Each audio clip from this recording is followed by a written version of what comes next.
জানিয়ে দিব বাংলাদেশের সর্বশেষ আপডেট সংবাদ। শুরুতেই সংবাদ শিরোনাম। টিসিবি ট্রাক সিল বন্ধের প্রতিবাদে বাসদের সমাবেশ। এরপর জানিয়ে দিব এবছরের মাঝামাঝি নির্বাচনের দাবি তুলবে বিএনপি।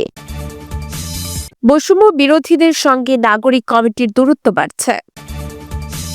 আরো জানিয়ে দিব পিলখানা হত্যাকাণ্ডের তদন্তে সব ধরনের সহযোগিতার আশ্বাস সেনাপ্রধানের।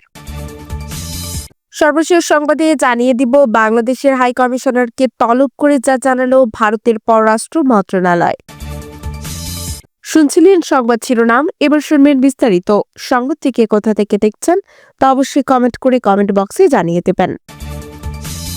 শতাধিক পণ্যে শুল্ক কর আরোপ। টিসিবি ট্রাক সেল বন্ধ ও ৪৩ লাখ পরিবারের ফ্যামিলি কার্ড বাতিলের সিদ্ধান্ত প্রত্যাহারের দাবিতে বিক্ষোভ সমাবেশ করেছে বাংলাদেশের সমাজতান্ত্রিক দল বাসদ। সমাবেশ থেকে গ্রাম শহরের শ্রমজীবীদের জন্য রেশন ও ন্যায্য মূল্যের দোকান চালুর দাবি জানিয়েছে দলটি। বাসদ ঢাকা মহানগর শাখার উদ্যোগে আজ সোমবার বিকেলে রাজধানীর জাতীয় প্রেস ক্লাবের সামনে এ সমাবেশ অনুষ্ঠিত হয়। সমাবেশ শেষে একটি বিক্ষোভ মিছিল অনুষ্ঠিত হয়। এ সময় বাসদের কেন্দ্রীয় কমিটির সাধারণ সম্পাদক বজলুর রশিদ ফিরোজ বলেন, ক্রমাগত মূল্যস্ফীতিতে সাধারণ মানুষের জীবন বিপর্যস্ত। সেখানে অর্থ বছরের মাঝখানে নতুন করে শতাধিক নিত্য পণ্যের ওপর ভ্যাট শুল্ক বাড়িয়ে নিম্ন আয়ের মানুষের জীবন আরো বিপদের মুখে ঠেলে দিয়েছে সরকার। আইএমএফ এর পরামর্শে এই কারারোপের কোনো নৈতিক ভিত্তি বর্তমান সরকারের নেই। এটি শ্রমজীবী, কর্মজীবী ও নিম্ন আয়ের মানুষের জন্য মরার উপর খাড়ার ঘায়ের শামিল। বজলুর রশিদ আরো বলেন, অন্তর্বর্তী সরকার অনিয়মের অভিযোগ তুলে সারা দেশে টিসিবির ৪৩ লাখ পরিবারিক কার্ড বাতিল করেছে। এতে বেশ পরিমাণ কার্ডে অনিয়মের অভিযোগ বিশ্বাসযোগ্য নয়। উচিত ছিল পরীক্ষা নিরীক্ষা করে সিদ্ধান্ত নেওয়া। পাশাপাশি টিসিবি ট্রাক সেল কর্মসূচিও বন্ধ করে দিয়েছে। এতে নিম্ন আয়ের মানুষ আরো বিপদে পড়েছে। অন্তর্বর্তী সরকারের প্রতি অবিলম্বে সুষ্ঠু অংশগ্রহণমূলক গ্রহণযোগ্য জাতীয় নির্বাচনের দিনক্ষণ ঘোষণা করে নির্বাচিত জনপ্রতিনিধিদের কাছে ক্ষমতা হস্তান্তরের দাবি জানান বাসদ নেতা বজলুর রশিদ। বাসদ ঢাকা মহানগর শাখার ইনচার্জ নিখিল দাসের সভাপতিত্বে অনুষ্ঠিত সমাবেশে বক্তব্য দেন ঢাকা মহানগর নেতা খালিকুজ্জামান, জাকির হোসেন, নাসিরউদ্দিন ও রুকসানা আফরোজ। এবছরের মাঝামাঝি নির্বাচনের দাবি তুলবে বিএনপি। দলটি মনে করে সরকারের ভেতর থেকে একটি অংশ নির্বাচন বিলম্বিত করার চেষ্টা করছে। তাই আগেভাগেই নির্বাচনের ক্ষেত্র প্রস্তুত করতে মাঠের কর্মসূচিতে নামার চিন্তা করছেন বিএনপির নীতি নির্ধারকেরা। সোমবার সন্ধ্যায় অনুষ্ঠিত বিএনপির নীতি নির্ধারণী পর্ষদ জাতীয় স্থায়ী কমিটির বৈঠকে এ বিষয়ে দীর্ঘ আলোচনা হয়েছে বলে সংশ্লিষ্ট সূত্রে জানা গেছে। শিগগিরই এই বিষয়ে দলের অবস্থান পরিষ্কার করা হতে পারে। এছাড়া জাতীয় সংসদ নির্বাচনের আগে স্থানীয় সরকার নির্বাচন করার যে চিন্তা অন্তর্বর্তী সরকার করছে সেটিকেও খুব সন্দেহের চোখে দেখছেন বিএনপির নীতি নির্ধারকেরা। তারা মনে করছেন স্থানীয় নির্বাচন করার যে কথা বলা হচ্ছে তা একটি দুর্বিসন্ধি। সংসদ নির্বাচন প্রলম্বিত করার চেষ্টার দুর্বিসন্ধি থেকে এটি করা হচ্ছে। জানা গেছে স্থায়ী কমিটির বৈঠকে নিত্য প্রয়োজনীয় পণ্যের উপর ভ্যাট, ট্যাক্স এবং গ্যাসের দাম বাড়ানোর প্রস্তাবের বিষয়েও আলোচনা হয়। এই কমিটি মনে করে এতে জীবনযাত্রার খরচ বাড়বে, মানুষ এমনিতে কষ্টে আছেন, এই সিদ্ধান্ত তাদের আরো ভুগিয়ে ফেলবে। বৈঠকে লন্ডনে চিকিৎসাধীন দলের চেয়ারপারসন খালেদা জিয়ার শারীরিক অবস্থা নিয়েও আলোচনা হয়।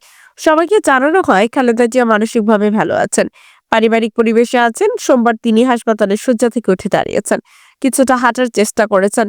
বিএনপির ভারপ্রাপ্ত চেয়ারম্যান তারেক রহমানের সভাপতিত্বে বৈঠকে মহাসচিব মির্জা ফখরুল ইসলাম আলমগীর, জমির উদ্দিন সরকার, নজরুল ইসলাম খান, আব্দুল মুহিন খান, আমির খুসরো মাহমুদ চৌধুরী, সালিমা রহমান, ইকবাল হাসান মাহমুদ, হাফিজউদ্দিন আহমেদ, সালাউদ্দিন আহমেদ উপস্থিত ছিলেন। শেখ হাসিনা সরকারের বিরুদ্ধে আন্দোলনের নেতৃত্ব দেওয়া বৈষম্য বিরোধী ছাত্র আন্দোলনের সঙ্গে তাদেরই সমমনা জাতীয় নাগরিক কমিটির নেতাকর্মীদের মধ্যে কিছু বিরোধের ঘটনা নিয়ে আলোচনা চলছে। সম্প্রতি পিরোজপুরে দুই পক্ষের মধ্যে বিরোধ হাতাহাতি পর্যন্ত গড়িয়েছে। আবার চট্টগ্রামে বৈষম্য বিরোধী আন্দোলনের মুখ্য সংগঠক আব্দুল হান্নান মাসুদ সহ কয়েকজনকে অবরুদ্ধ করার ঘটনা ঘটেছে অভ্যন্তরীণ কোন্দলের জের ধরে। এসব ঘটনার কারণে উভয় সংগঠনের মধ্যে কোনো দূরত্ব তৈরি হয়েছে কিনা কিংবা কোনো দূরত্বের কারণে এসব ঘটনা ঘটছে কিনা তা নিয়ে নানা ধরনের আলোচনা লক্ষ্য করা যাচ্ছে সামাজিক যোগাযোগ মাধ্যমে। তবে বৈষম্য বিরোধী ছাত্র আন্দোলনের সদস্য সচিব আরিফ হোসেন বলছেন, দুটি ঘটনায় তাদের নজরে এসেছে। এবং তারা সাংগঠনিকভাবে তদন্ত করছেন। তিনি বলেন, তবে এগুলো বিচ্ছিন্ন ঘটনা। আমরা দেখছি কারা অপরাধী আর কারা নিরপরাধ, সে অনুযায়ী ব্যবস্থা নেব। এটি জাতীয় নাগরিক কমিটি ও বৈষম্য বিরোধী আন্দোলনের মধ্যকার কোনো সমস্যা নয়। জাতীয় নাগরিক কমিটির প্রথম যুগ্ম সম্পাদক আরিফুল ইসলাম আদি বলেছেন, চট্টগ্রামের ঘটনায় নাগরিক কমিটির কোনো সংশ্লিষ্টতা নেই। তবে পিরোজপুরের ঘটনা শুনে তারা সেটিকে স্থানীয়ভাবে মিটমাটের পরামর্শ দিয়েছেন।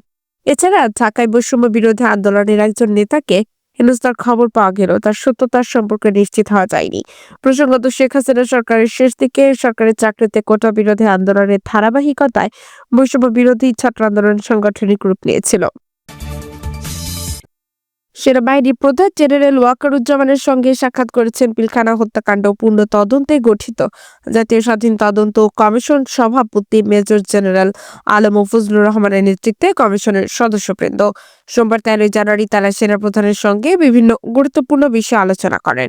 বিশেষত তদন্ত কার্যক্রম পরিচালনার লক্ষ্যে বাংলাদেশ সেনাবাহিনীর সহযোগিতা কামনা করেন।